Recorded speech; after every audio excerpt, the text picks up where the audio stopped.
Welcome to Psych 230, Social Psychology. Today we're we're continuing our chapter on attitudes and persuasion. We're on persuasion now, so we're going to be talking more about persuasion and how it works. We're actually going to start out by looking at some research on persuasion. Okay, the first research study I want to mention was one that was done by Petty and Cacioppo way back in 1984. What Petty and Cacioppo did is they had college students read arguments in favor of mandatory exams that must be passed before graduation. Okay, I'm sure you guys have heard of things like an exit exam, right? That has been talked about. That some high schools used to have them. Some might still have them. An exit exam is an exam you have to take before you graduate. So maybe you passed all your classes, but now you still have to prove that you know enough, right? And that you have the skills to actually graduate. So you take a test. And if you don't pass the test, you don't graduate, even if you've passed your classes. That's an exit exam. So Petty and Cacioppo did this study where students read arguments that advocated for something similar for college, because people have complained that, that just like high school, that students often pass their classes and then they graduate high school and yet they don't know much, right? That people have complained about things like that they're not really learning anything. Similar arguments have been made about college. The students take these classes, right? They pass them and they're really not prepared for the real world. They really don't know how to read. They don't know how to write. They don't know how to do what they're supposed to be doing. So Petty and Cacioppo had students read arguments in favor of this, right? That students should have to pass an exam prior to graduating, okay? In order to graduate, like an exit exam, okay? So they've read arguments in favor of this. And here's the thing about these arguments. Some of these arguments were highly relevant and some of them were not relevant. Okay, so the highly relevant arguments were arguments where it was mentioned that the students that year are going to have to take that exam in order to graduate. So these were students who participated in this research. Okay, and they read basically that that they themselves would have to personally take this exam in order to graduate. They have to show that they've learned enough and that they deserve to graduate. So it's relevant. In other words, they're being told, hey, this is important, you better pay attention, okay? And then there was the another condition, which is the low relevance condition, where students were, what they read said something, to the effect that they're not going to have to take the exams themselves, that it won't take effect for about 10 years. So they'll be long gone. It's only 10 years from now where they're going to put this in place and then students will have to take this exit exam to graduate. So the low relevance condition is basically telling these participants, these students, like, hey, man, don't worry about this too much.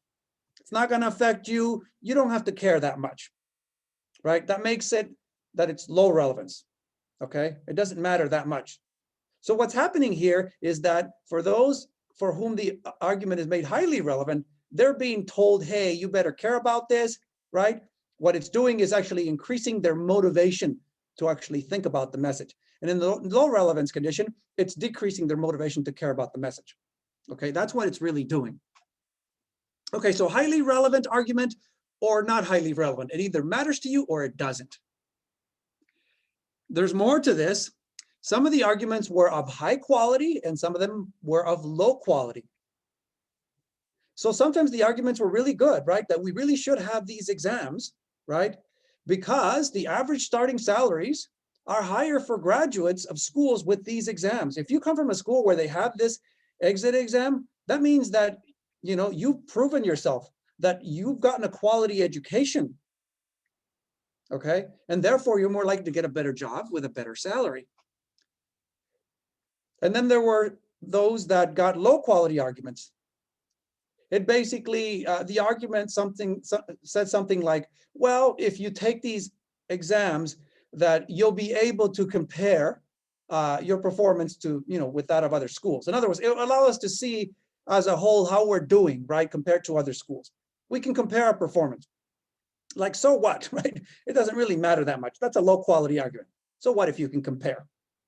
But money really matters. So a high quality argument, right? You're going to get a better job. You're going to make more money. Low quality argument, you can see how you're doing compared to others. Okay. There's more, okay, to this research. The arguments were either short, 3 arguments, there were like 3 sentences about these mandatory exams, or they were long. There were like 9 sentences, 9 arguments made for these exams. So you have highly relevant or low relevance, high quality, low quality, short or long. What you have, believe it or not, is 2 times 2 times 2. There's 8 possible, there's 8 groups, 8 different conditions. This is an experiment, 8 different conditions. And this is what the results showed for half of them. So in order to really analyze this correctly, you have to break up the experiment in half and look at one half of the results and then the other half. So under the highly relevant condition, under the condition of high relevance, under the condition where you're told that you're going to have to take this exam, so it has to matter to you, right? Under that condition, what you find is that high quality arguments produce more persuasion than low quality arguments. So you see the line there that's in white, and you see that one that's in yellow. Okay, so what you see there is that the white line is higher than the yellow line. And that means that high quality arguments were more persuasive than low quality arguments. That's what that means. And that makes sense. That's expected, okay? If you have a good argument, you're going to be more persuasive than if you have a bad argument, okay? So nothing new there, nothing unexpected. What they found, however, when they look at it by argument length, like number of arguments, if you look at the bottom there where it says number of arguments, 3 versus 9, look at the horizontal line there for the graph.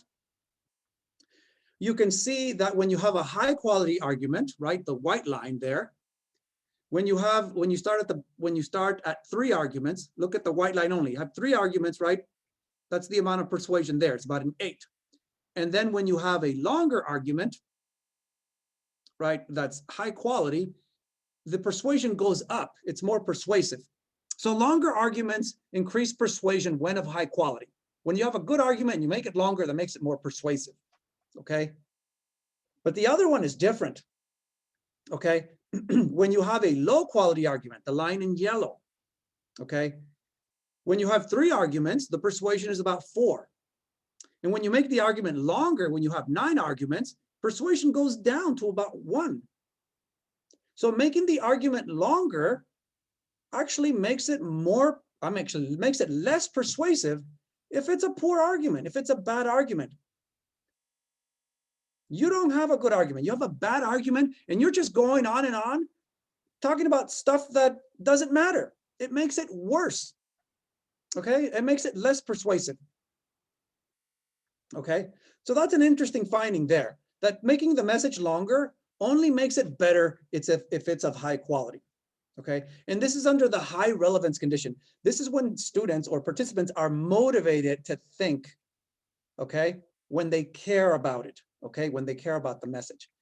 Now, the other condition is of low relevance, right? The other half of the results are all under low relevance. This is the condition where students are told, you're not going to have to take the exam. It won't be put in place until 10 years later. In other words, you don't have to care. You don't have to think about it, right? Don't worry about it. You don't have to be motivated, okay? It's actually reducing motivation to think about the message is what low relevance is doing. So again, we have high quality arguments with the white line, low quality argument with the yellow line. And what you can see there is that the white line and the yellow line, if you just compare the quality, they're pretty close together. The white line is only a little bit above the yellow line. So in other words, having a high quality argument doesn't make that much of a difference. Not that much of a difference when it's low relevance, when it doesn't matter to you. Hey, you can make a good argument, bad argument. What's happening? People aren't really paying attention. It doesn't make that much of a difference. So they're actually very close. The difference between high quality and low argument, I would say, is insignificant. Okay, I'm sure the test of statistics, right, whatever test we use, would tell us that that's a non-significant difference. There is a small difference there, but it doesn't really matter.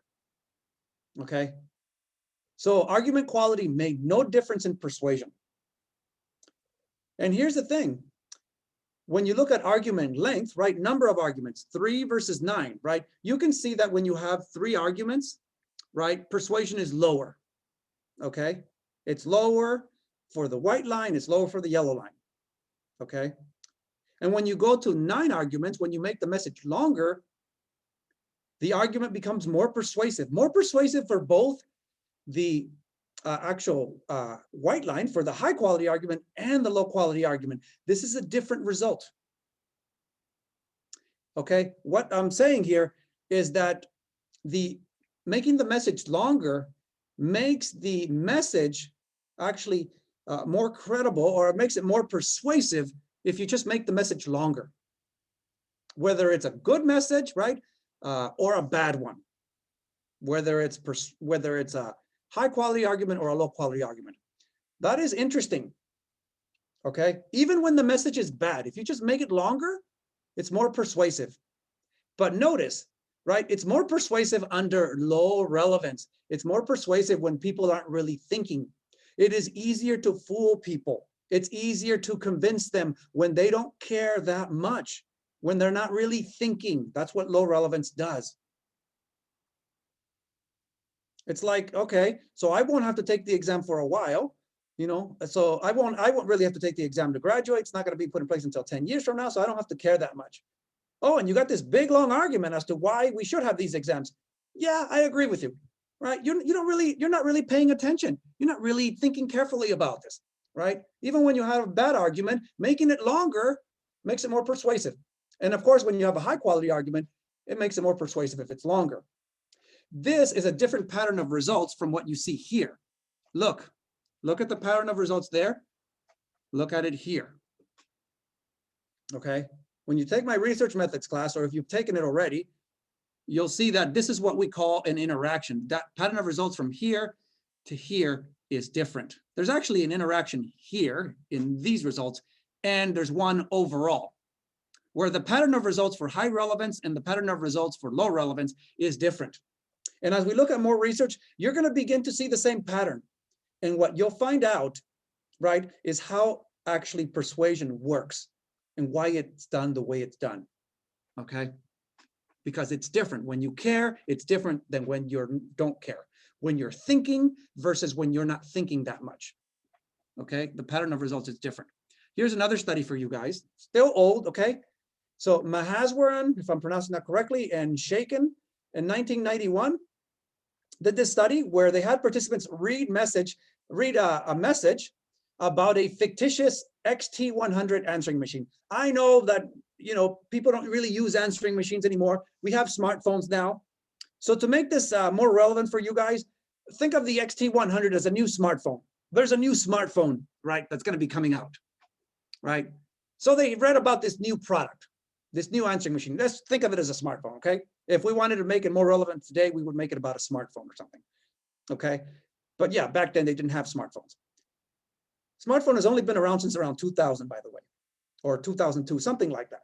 But they read messages about this new product, and they were told that their reactions would be used to distribute the product. They wanted to know what they thought, okay? And the message was either highly relevant or of low relevance. Okay, so again, they were either made to really care about the message or not care that much about it. So under the highly relevant condition, they were told the XT100 would be distributed in their state. They were told basically, hey, you're going to be able to buy this new product. Let's think of it as a smartphone. You're going to be able to buy this new smartphone.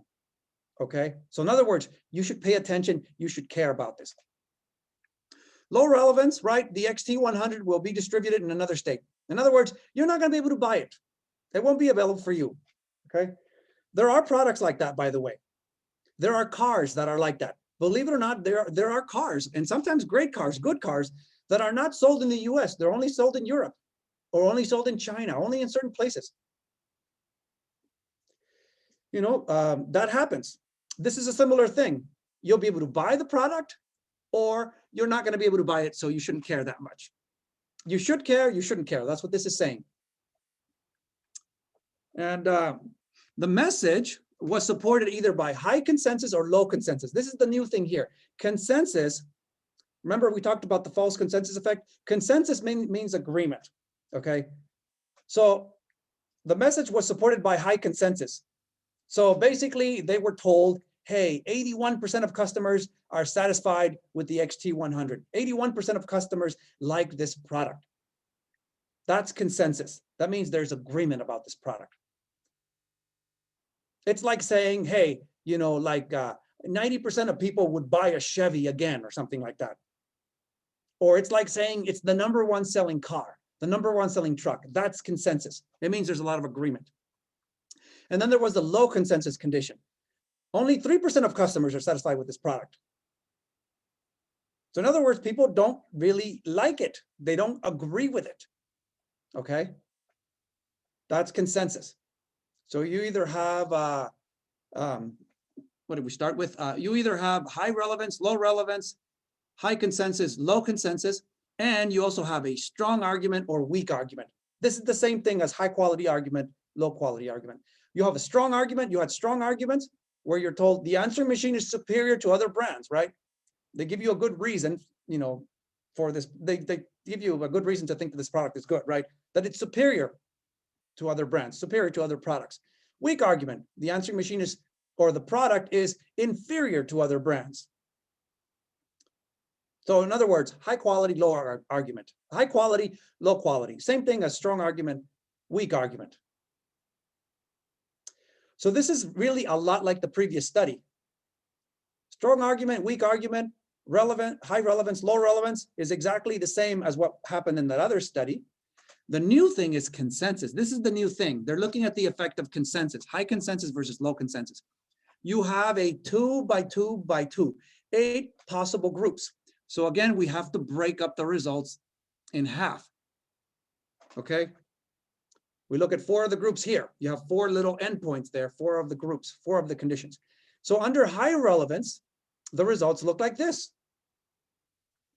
When you have a strong argument, right, that's the white line, and you compare it to weak arguments, that's the yellow line, you can see that strong arguments are much more persuasive. Don't worry about the scale where it says attitude. If it's higher up, it's more persuasive, okay? And then you have, so that's not surprising, okay? Strong arguments are more persuasive than weak arguments, okay? Now, what about consensus? What about when there's agreement, okay? Now, here's the thing. So consensus, you look at the horizontal line there. You have low consensus, high consensus. In other words, low consensus, only 3% of people agree with this product. High consensus, 81% agree, okay? Or 81% like it. So when you have a high quality argument, look at the white line first. You can see that saying that a lot of people agree or like this product, it didn't really increase persuasion. It actually goes down a little bit, okay? But it doesn't really do much. We would call that a non-significant decline there. It goes down a little bit, but it's not really significant, okay? Same thing is happening with the weak argument. Saying that a lot of people agree, that a lot of people like the product, didn't make it more persuasive. That might be surprising for you guys. Why didn't that work? It doesn't work under high relevance. It doesn't work when you are motivated to think. It doesn't work when you're thinking for yourself. It doesn't. It's like, oh, 81% of people like this product. Like, I don't care. I'm going to make up my own mind. That kind of thing, right? However, the pattern is different under low relevance. Under low relevance, this is what you find. Similar pattern, same pattern as for the other study. What you find is, first, let's look at the argument strength. Strong argument versus weak argument. The white line versus the yellow line. They're practically right next to each other. Makes no difference if the argument is strong or if the argument is weak. They are equally persuasive. Why? Because it's under low relevance. They're not really paying attention. They don't really care. Bad argument, good argument, whatever. I don't care, that kind of stuff, right? So strong arguments not produce more persuasion than weak arguments. The interesting effect is consensus. Look again at the horizontal line there, horizontal line on the graph, right? Low consensus, high consensus. When consensus is low, 3% of people like this product, right? Persuasion is near the bottom. When the consensus is high, 81% of people like this product, you can see consensus is much higher for both strong and weak arguments. Whether the argument sucks or it's good, you say, hey, 80% of people agree. All of a sudden, they like it more. It works to say, hey, it's the #1 selling car, #1 selling truck. 90% of people would buy a Chevy again. Or, 95% of Tesla owners would buy another Tesla. Why does this work? Why? Because it's low relevance. Because you're not really motivated to think. You're not really thinking for yourself. They told you you're not even going to be able to buy the damn thing. So why should you care? And when you don't think, when you don't care, this is what happens. Consensus works. Being told that, hey, 80%, 90% of people like this product. It's like, oh, it must be a good product then. You're not really thinking. So you fall for those arguments. I mean, you fall for those tactics, which are actually very weak tactics. Not really weak, but it's peripheral processing, okay? You're being misled or being persuaded by things that are peripheral, by things like reputation and appearance and things like that, things that don't really matter because you're not really thinking for yourself. So those things work. Now, other studies on persuasion. Similar studies have been conducted for expert sources. What happens if you have someone who's an expert versus a non-expert pitching you the product? If you have someone who is like somebody who's a doctor versus somebody who's not a doctor, let's say, someone who's likable versus someone who's not likable, like maybe you have Kermit the Frog or something like that, or you have, I don't know, some likable person, okay, pitching the product versus someone who's not likable. Someone who's famous, like an athlete, right? A professional athlete, a very well-known athlete, very successful athlete, versus someone who's not famous, a regular person no one's ever heard of.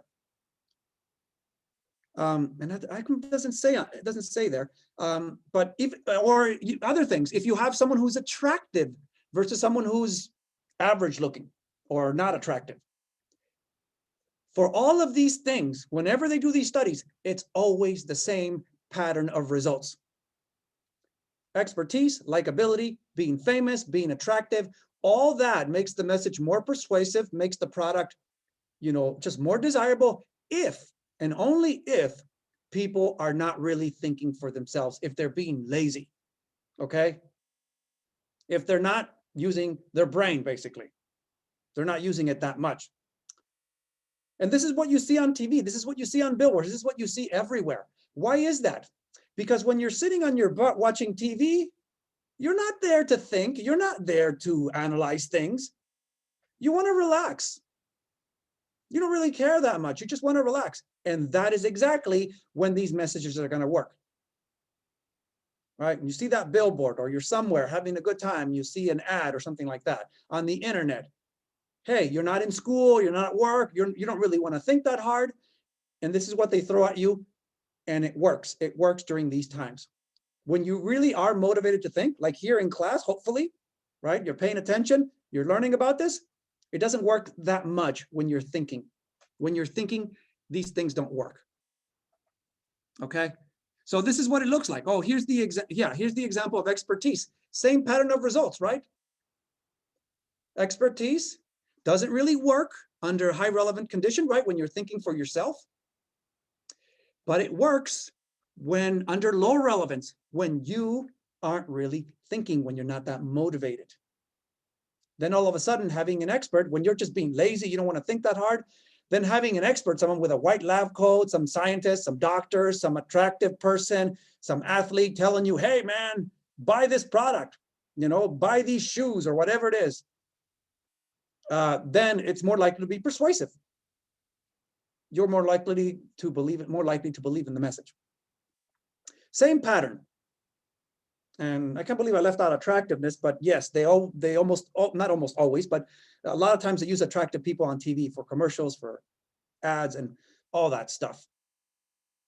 Attractiveness is actually very, very, something they use very often, especially when they're showing someone who's female. It has to be, it almost always have to be an attractive female, especially when they're trying to sell something to guys. When they use males, often they do use attractive males, but not always. It could be someone who's just a successful male or someone who's a likable male. But females, almost always attractive ones. Okay? And that's how that works. So you see the pattern of results? That's how persuasion works. Now, here's some examples of ads that you might see. Okay? This might be on a billboard or on the internet or something like that, right? Scientists discover a natural plant, right, that helps fight fat. So they're trying to sell you this weight loss supplement. Does it actually work? That doesn't matter, by the way. They're going to try to sell it to you. It says, notice, it says #1 diet product. That is consensus. That's the tactic of consensus, right? It says scientists discover. That's an expert source, right? Expert, right? As seen on TV, famous source. Look, an attractive woman, right? Don't you want to be like her? Look, it works. All right. You know, that's what they're using here. They're throwing these things at you. And they're telling you, buy this thing, right? Chances are it doesn't work. Chances are it's not, you know, FDA approved. It might not even be safe, okay? And it might not work. But if they advertise it in a certain way, they market it correctly, they can still sell a lot of them and they can still make a lot of money. Oh, it says right there, 60 Minutes. That's a popular show. It was featured on 60 Minutes. That doesn't mean it works, by the way. I've seen some of these shows. I've seen them feature products on there that I know are just a bunch of crap, okay? Sometimes all they're doing is doing their friend a favor. One of their friends has a product or has a business and they want to promote their business. I've seen them advertising things that will grow your boobs, okay? Trust me, almost nothing is going to grow your boobs. You're not going to grow your boobs bigger with a pill, okay? But that's what they were claiming on there, okay? And they showed pictures before and after, and the pictures were very deceiving, okay? They were dressed in a certain way that just made it look like they had bigger boobs afterward, okay? It doesn't really work, okay? No, that's not going to make you grow your boobs. You want your boobs to grow bigger, get pregnant, okay? And your boobs are going to get bigger because you're going to, you know, some of them a lot bigger, some of you a lot bigger, some of you just a little bit, but that's because, you know, you're going to get ready to breastfeed, all right? You know, get implants, that kind of stuff. But really, your boobs are not going to grow just because you eat a certain kind of food or because you take some kind of pill or something like that. By the way, you can also get bigger boobs if you just gain weight because it's just a bunch of fat for the most part. They can look bigger if you get bigger. You get skinnier, they're going to get skinnier. They're get a little bit smaller. Okay, not a whole lot, but all that can, you know, can affect that. All right, but this is an example of one of these ads. This one, this might be on a billboard or something like that. This is a little bit more creative. I would love to get your opinions, your feedback on this. This is usually what we do in class. We discuss it, right? It's not just me telling you everything, but I'm going to have to take your comments on that afterward. So what are they selling here? They're selling a bottle of Smirnoff, okay, alcohol. You can tell this ad is old. Maybe I should come up with a better one, but I like it because it's creative. You see the computer, the computer's old. You can tell this is not a recent ad, okay? The computers look different now. We have flat screen computers, okay? More likely to have a laptop or something like that. So they're trying to sell you some Smirnoff, okay? And what are they really telling you here? What are they using, okay? So look, what you see there is you have some cool kind of environment here. It's about mood. Mood also works the same way. Happy mood, right? Relaxed mood, right? Positive mood, that kind of stuff. That's going to be more persuasive if you're not really thinking. Okay, look, they have people having a good time. That's about mood. Several people, that's also consensus. There's agreement about this. Look, the place is actually a nice place. Who has a ceiling like that? This is probably somebody's home, somebody who's rich, right? Somebody who's successful, right? So they're also throwing that at you. They're throwing several things, but this one is more subtle. There's probably other things going on here, but that's another example of an ad. Here's another one. Oh, I should really update this one. the magic bullet. Oh yeah, and I did update it, but I didn't make it big enough. All right, in the past, there was the magic bullet. They sold a bunch of those. They sold millions of those, and you saw the infomercials for them, right? I found the picture, but I didn't make it big enough. Or I didn't get rid of the old one. Now we have the Nutra Bullet. The magic bullet doesn't really sell that well anymore. It's kind of out of fashion now. Now they have the Nutra Bullet. Guess what? It's the same thing. Look at it. It's the same thing. New name, supposedly new product, the same exact crap, okay? It's exactly the same. And they'll show you some infomercial, some hour-long infomercial. And what's on that infomercial? You see attractive women on there, an attractive host, maybe an attractive guy, or maybe a guy who's really nice and likable. There's people there sitting around having a good time, smiling, laughing. They're making nachos, they're making smoothies, they're doing all this stuff, right? It's about, they're throwing attractive people on there. They're throwing, they're throwing, a long message because they make it like an hour-long infomercial. Mood is in there. They're having a good time making smoothies, making, nachos, all this stuff, because you can use it to make all this stuff. And look, it only takes like 3 seconds. Okay. It doesn't take 3 seconds, by the way. Okay. Everything is already prepared. All they do is throw it in there and blend it. And they call it the Nutra Bullet, by the way. They won't call it what it really is. What is it? It's a small blender is what it is. You can get a full-size blender for like $15, $20, but they're going to sell you this thing for $100, $150, $200. It's the same thing. It's marketing. Millions of people fall for this. It's a freaking blender. That's all it is. Another thing you'll notice is there's a lot of repetition. Magic bullet here, magic bullet there. Same thing with the Nutra Bullet. It says Nutra Bullet over here, Nutra Bullet over there. That's repetition. That works the same way as making the message longer. I needed to make this bigger, but you can see it's the same thing. It's the exact same thing, right? And boy, does it work. I mean, they sell millions of these things. They make lots of money. And after a while, people catch on, this is a piece of crap, right? It's no different than a blender. It is a blender. And there's also what? There's also other blenders, fancy blenders. Ooh, the Ninja blender or this blender. They're blenders. You don't need to get a fancy one. This thing isn't better than a regular blender. As a matter of fact, your regular, $15, $20, $25 blender works as well as these things. That's what I have. I've had it for years. It works really well. In the past, I bought a good one. I bought one of these $200 blenders.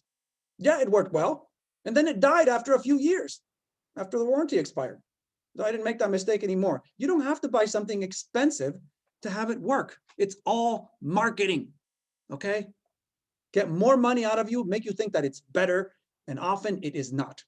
And this is an example of something that they tout as this new product, this wonderful product. It's just a blender. That's all it is. Now, I know some of you might have fallen for this, some of your parents, right? We fall for a lot of things, these products. There's a reason why they advertise and they sell all this stuff, and it's just, sometimes they're just, it's just not what it is many times, okay? Here's one that's very creative. Again, they're selling you alcohol. How are they trying to sell you alcohol? Okay, so here's the thing. You can see this is creative. The bottle of alcohol is in every single one of those images. There is repetition. You know the one with the parrots there? The bottle of alcohol is the parrot's body, the yellow one, right? That's repetition. That works the same way as making the message longer. A lot of different cool places you can travel to. That's mood, right? There's mood, there's repetition.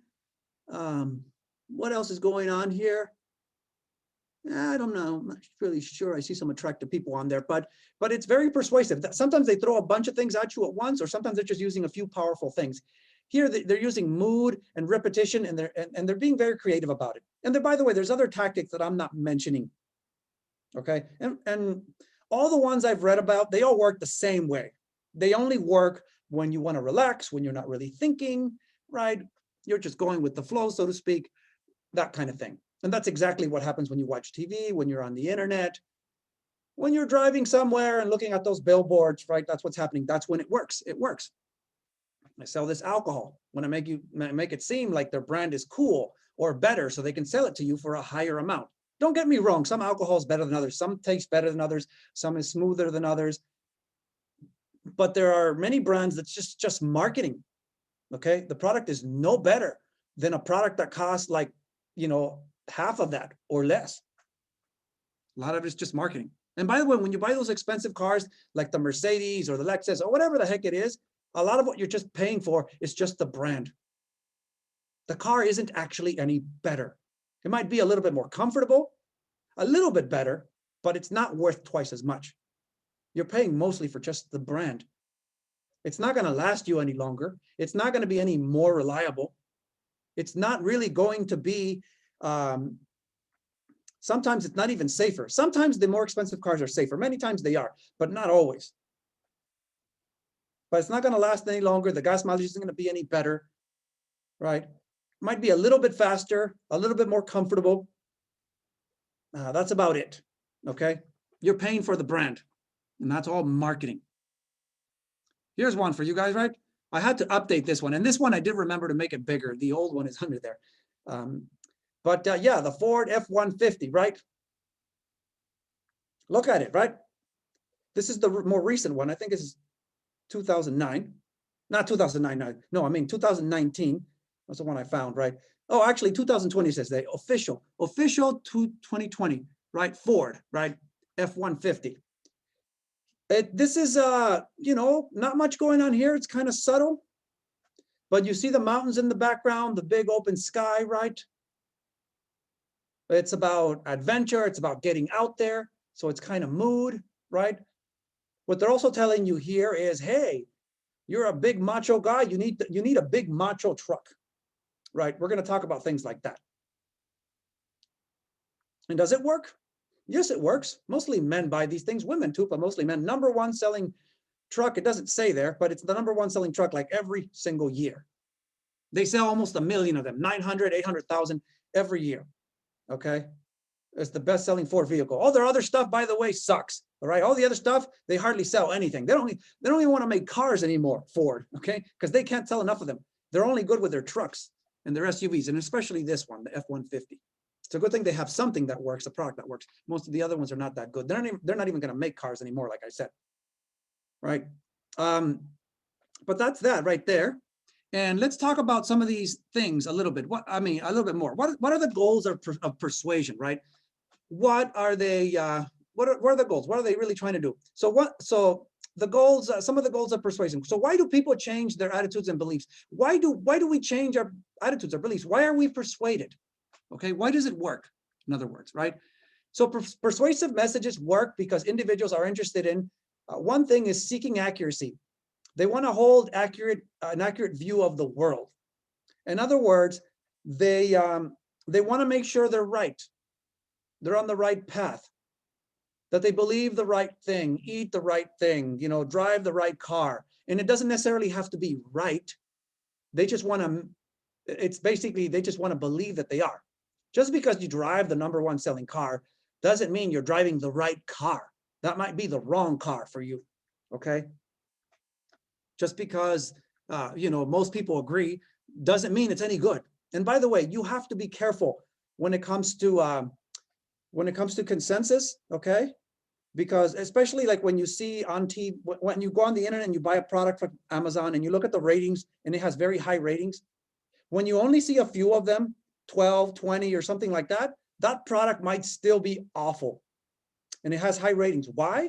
Because the vendors will sometimes have their friends and family go on there and give the product high ratings, right? When they haven't sold a lot of them.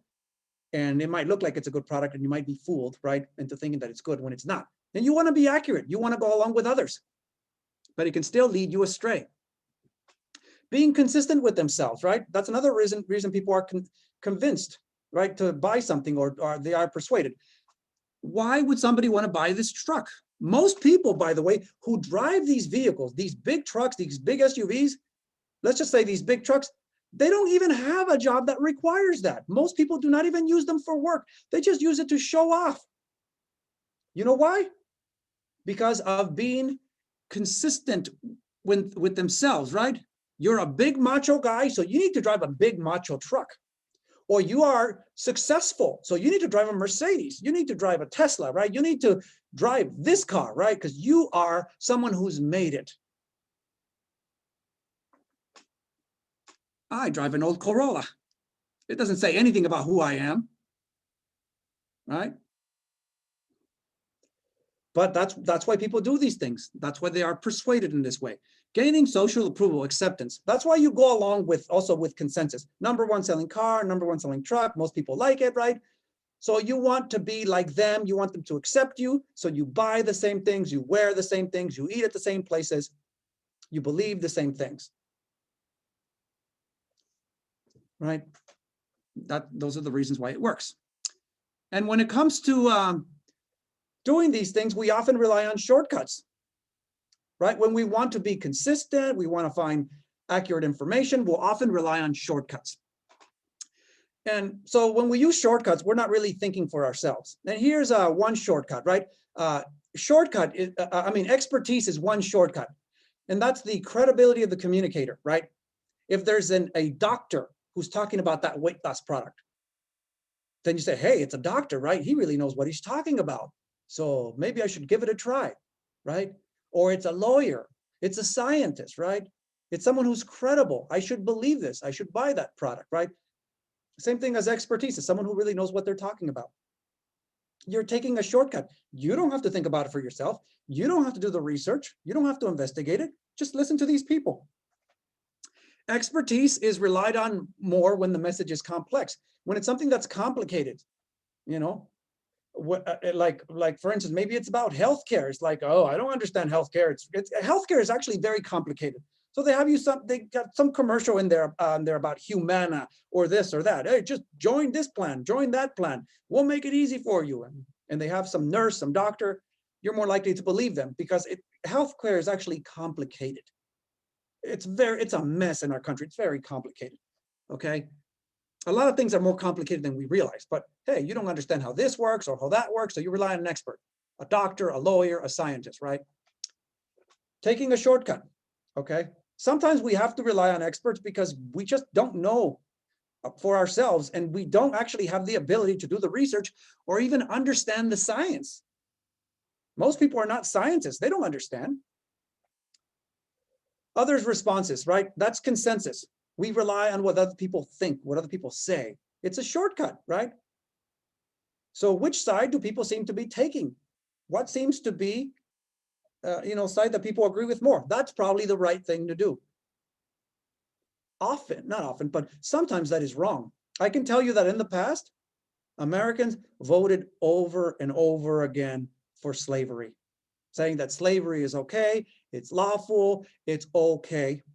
And of course, we know that is very wrong, but that's people going along with the majority.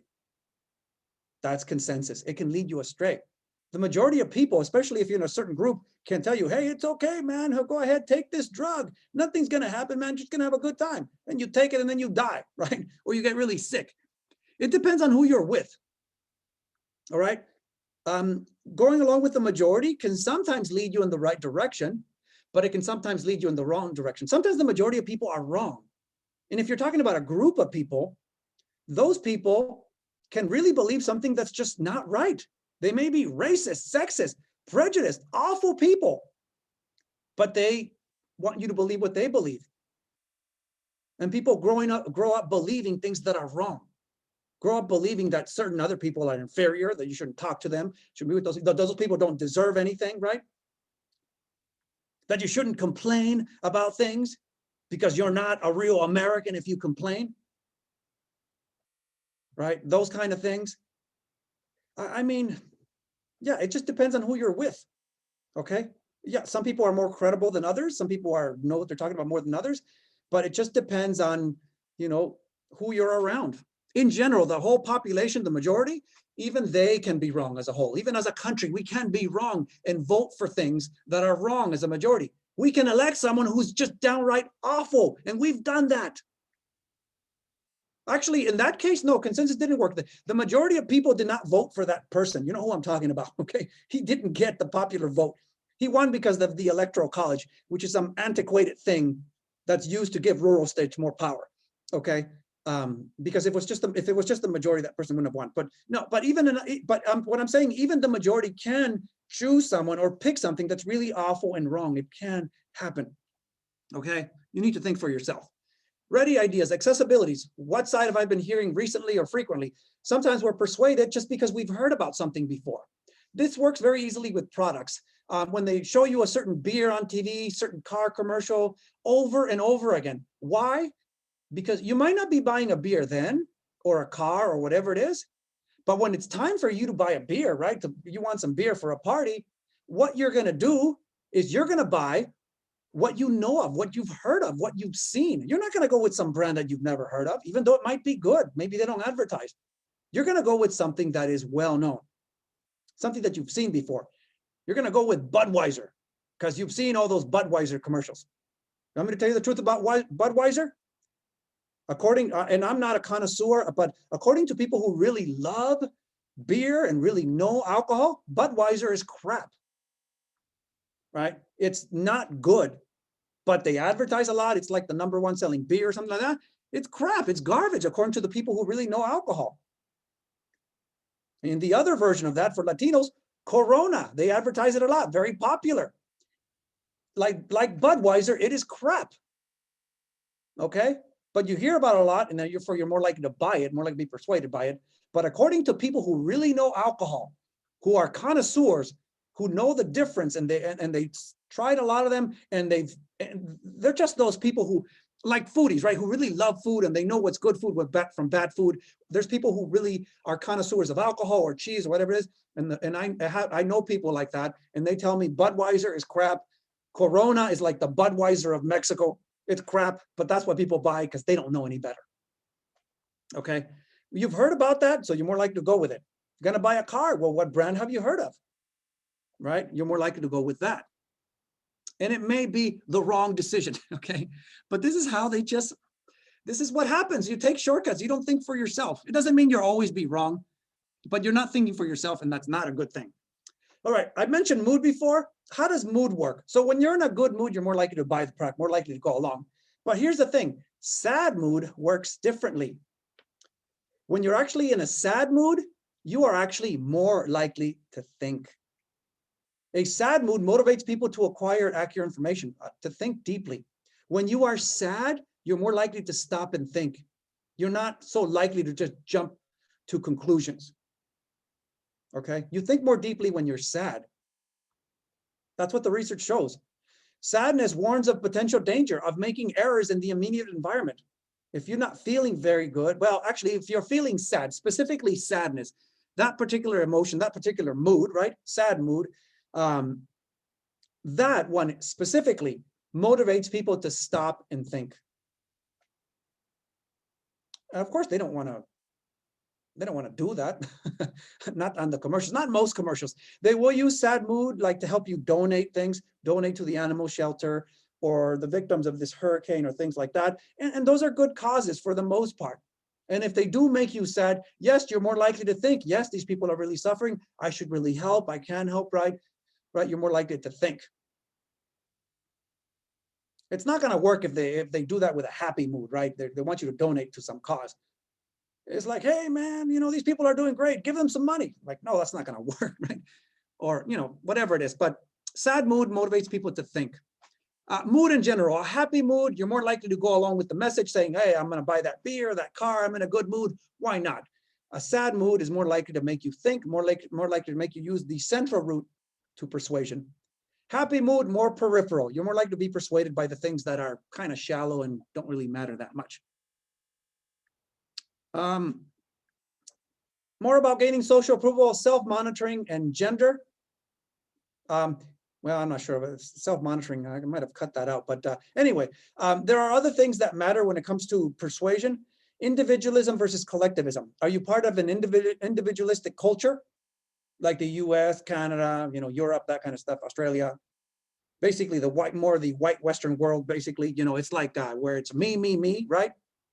You work hard, you succeed, individual rights, freedom, and responsibilities. I'm not saying there's anything wrong with that. It's a big part of my life, individualism, right? That kind of stuff, personal responsibility and all that stuff. It's that kind of culture. right? And then there you have the collectivist culture, which they emphasize the group more, where you as an individual don't matter that much. It's the country that matters, right? It's the family. So you don't have a lot of the same rights and freedoms. Research shows that collectivist cultures are more likely to be persuaded by social norms. They desire more approval from others. So they're more likely to go along with messages where they emphasize things like family or maybe patriotism, things like that, community. And that's what they do for Latinos a lot. When there's a commercial targeting Latinos, whether they're trying to sell them beer or whatever it is, it's about Latinos being with family, having a good time, having a drink, right? That's what they're doing, because we're a bit more collectivist. Don't get me wrong, I'm very individualistic, okay? I'm more individualist than collectivist, but I come from a more collectivist culture. And other cultures are very highly collectivist, okay? And if you want to persuade them to buy a certain product, what you have to do is basically emphasize family, okay? Or get the government to kind of endorse your product or something like that. And then a bunch of people are going to buy it. In China, which is more collectivist, if the government approves of something, that thing will be successful. If the government disapproves, it won't be. The government gives its seal of approval, thumbs up or whatever it is, and then it's more likely to work, more likely to succeed as a business. Gender also matters. Women are more likely to be persuaded when there's group pressure. Women are naturally more collectivist, by the way. They're taught to be more nurturing, more communicative, to care more about others, right? That's why they're actually more likely to be persuaded by things that have to do with family, also groups and things like that. Why? Gender roles, right? Like I said, you're taught to communicate, to be nurturing, right? To care about people, right? That kind of stuff. But it also has to do with status and power. Men are raised to seek power, seek status, right? To go against the group, right? To be more individualistic. And that makes it so they're less likely to be persuaded by group pressure than women. Women are more likely to go along with the group. That's what the research says. And that's it, you guys. I'll stop there.